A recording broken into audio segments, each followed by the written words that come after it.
Ebana nakuwa vipi Mwanaswahili TV, hujambo na karibu kwenye makala hizi. Baada ya documentary ambayo ilikuwa inafichua mauaji ambayo ilifanyika nchini Tanzania wakati wa uchaguzi tarehe 29 mwezi wa 10, kuna vitu vingi ambavyo vinakuwa vikifanyika nyuma ya pazia. Kubwa zaidi ni issue ya Larry Madowo ambaye ni mwanahabari kutoka nchini Kenya, mwanahabari mbobevu ambaye anawajibikia CNN kufanya documentary hii na kufichua magugu na vitu vingi ambavyo vilikuwa vinafanyika wakati wa uchaguzi na vile vile kabla ya uchaguzi. Ikumbukwe ya kuwa vijana wa majenzis walishushua kipigo na maafisa wa jeshi la polisi, na serikali ya Mama Samia Suluhu Hassan ilikuwa inatengeza mazingira kuaminika kuwa hawakuhusika na mauaji ya vijana. Kwa maana hapo mwanzoni kulikuwa na taarifa ambayo ilikuwa imetolewa na jeshi la polisi ikisema ya kuwa zile picha ambazo zinasambazwa kwenye mitandao ya kijamii ni picha ambazo zimetengezwa na AI maarufu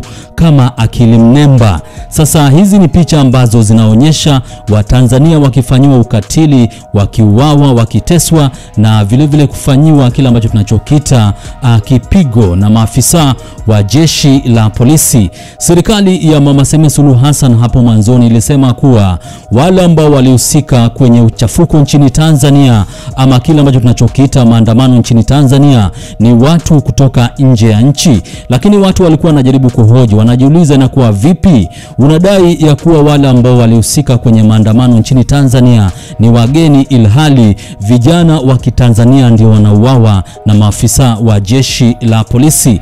Sasa hii ni issue ambayo imeibua hisia mseto miongoni mwa Watanzania ambao wanafuatilia issue kama hii kwa ukaribu zaidi. Alafu baadaye serikali ya Mama Samia Suluhu Hassan ikatoa taarifa ikisema ya kuwa vijana ambao walihusika kwenye maandamano, vijana wa Kitanzania, walifuata mkumbo. Sasa ile hali ya kufuata mkumbo ni ile hali ya mtu kukosa akili ya kujiamulia, anafuata kile ambacho ameambiwa na mtu fulani ama kikundi cha watu. Alafu baadaye pia kuwa na taarifa ya kuwa na mashirika tofauti nchini Tanzania, mashirika ya NGO ambazo ziliwalipa vijana na kuwashawishi kufika kwenye maeneo tofauti kuhakikisha kuwa wameshiriki kwenye maandamano.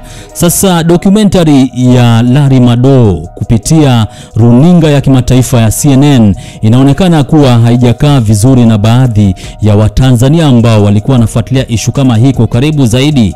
Kwanza kulikuwa na kikao na waandishi wa habari, kikao ambacho kiliandaliwa na msemaji mkuu wa serikali ambaye anajulikana kama Gerson Msigwa. Gerson Msigwa kwenye kikao na waandishi wa habari alisema kuwa Larry Madowo alishindwa kukumbatia kile ambacho tunachokita uhalisia kwenye profession yake. Kwa maana anasema kuwa kuna vitu vingi ambavyo vilikuwa offline, yani vilikuwa vimetoka nje ya reli ambavyo Larry Madowo angevizingatia ndio hakikisha kuwa mambo yamekuwa sawa zaidi. Gerson Msigwa alikuwa anasema Larry Madowo alikuwa amefanya story ya pande moja, lakini akufikia vyombo husika kwenye serikali ya Mama Samia Suluhu Hassan ndio angalau wapate kujua hali halisi. Tunapoendelea kusubiri tume hii ikamilishe kazi yake, kumejitokeza wimbi kubwa la vyombo vya habari, hususan vyombo vya habari vya nje, kuchapisha na kutangaza taarifa ambazo ni za upande mmoja, na wakati mwingine kufanya upotoshaji wa taarifa wenye mlengo wa kuchochea chuki kwa Watanzania dhidi ya serikali, kuwagombanisha Watanzania wenyewe kwa wenyewe kutokana na tofauti zao za kisiasa, kidini na kikanda. Naomba kurudia, serikali ama viongozi wa serikali akiwemo Rais wa Jamhuri ya Muungano wa Tanzania Mheshimiwa Dr. Samia Suluhu Hassan inasikitishwa na imeumizwa sana na matukio yale na madhara yake.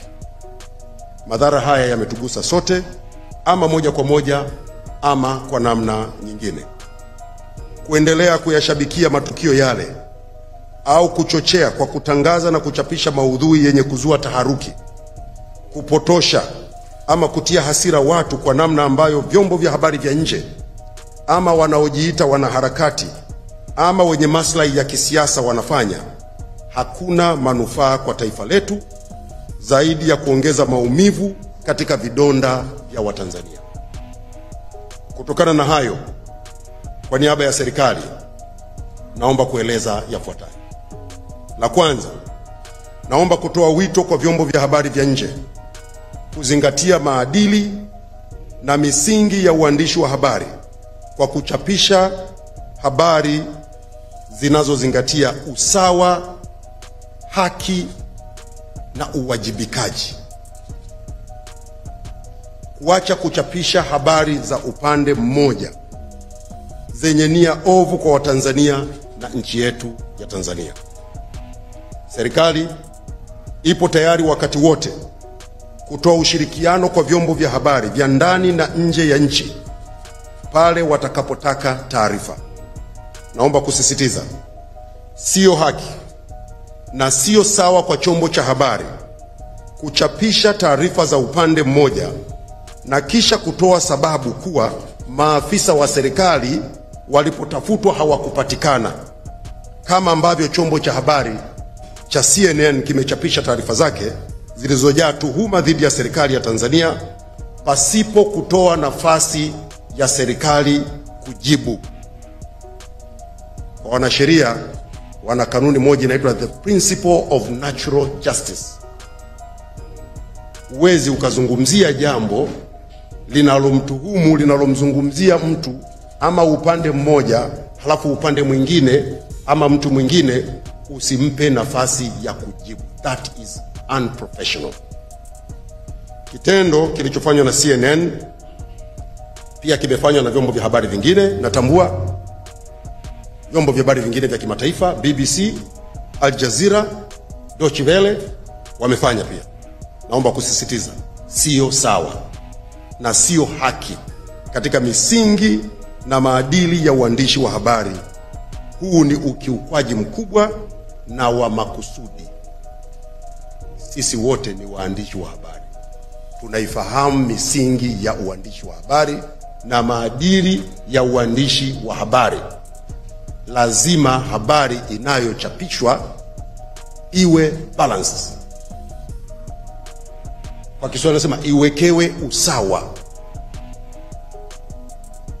Sasa ndugu zangu, la tatu, kwa kuwa rais ameunda tume huru ya uchunguzi, na kama kuna chombo cha habari kina taarifa za uchunguzi kiliofanya, kiwasilishe katika tume ili taarifa hizo zizingatiwe katika ripoti pale tume itakapokamilisha kazi yake.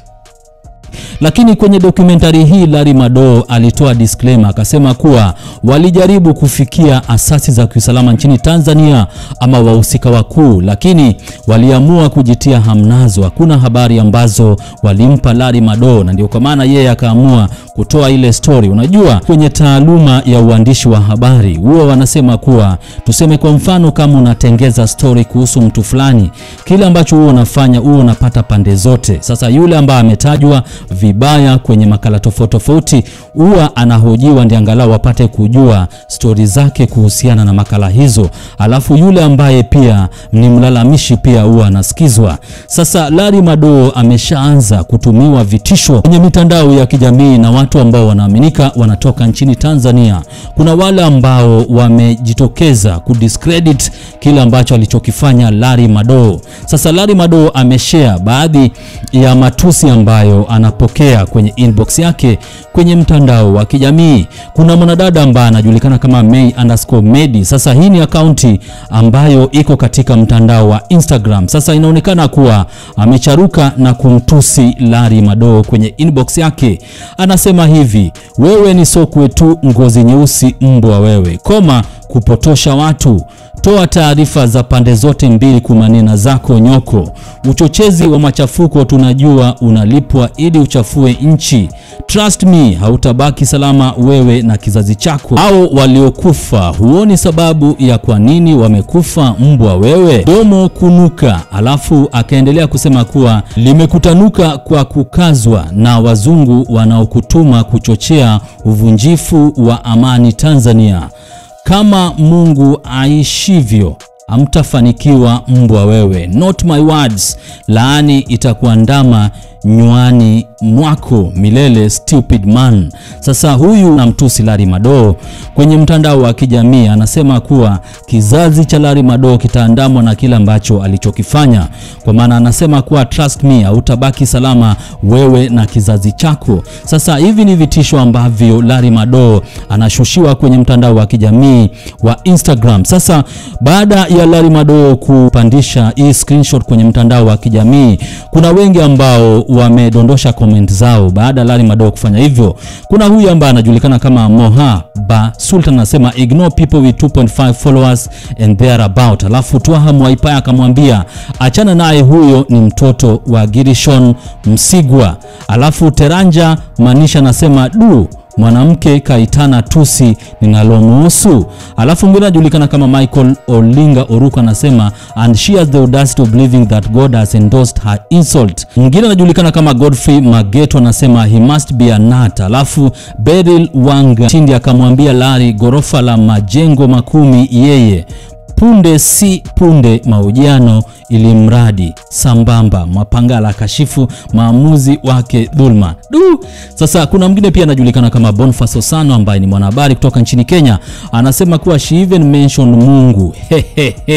Alafu huyu anajulikana kama Obiero MC Obiero anasema this kind of person normally have underlying issues. Peterson Mchizi anasema mwambie sasa aandike kwa Kiingereza. Sasa ni baadhi ya matusi ambayo yanamlenga mwanahabari mbobevu kutoka nchini Kenya muite Larry Madowo. Larry Madowo anasema kuwa baada ya yeye kutoa ile documentary ambayo ilikuwa nafichua magugu ambayo yalikuwa yanafanyika nchini Tanzania, vijana kuuawa, kuumizwa, kuteswa na maafisa wa jeshi la polisi, kuna wengi ambao wanamwandama kwenye inbox yake, wanamshushia matusi, yani cheche za matusi kupitiliza. Inaonekana kuwa hawajakubaliana na chochote ambacho kilichofanywa na mwanahabari huyu ambaye ni raia wa Kenya mbobevu, jamaa ambaye kitovu cha asili yake ni gatuzi la Siaya nchini Kenya. Kwa hiyo tunaendelea kuya mengi na angalau tupate kujua hali halisi kile ambacho kinafanyika baada ya hii documentary ambayo ilifanywa na mwanahabari kutoka nchini Kenya muite Larry Madowo, ikifichua magugu ama mengi ambayo yalikuwa yanafanyika nchini Tanzania baada ya uchaguzi, wakati wa uchaguzi na hata kabla ya uchaguzi. Kwa hiyo usisahau kusubscribe, kulike na vile vile kushare. Hii ni Sauti ya Mjomba, ni Fazulu wa Swahili TV.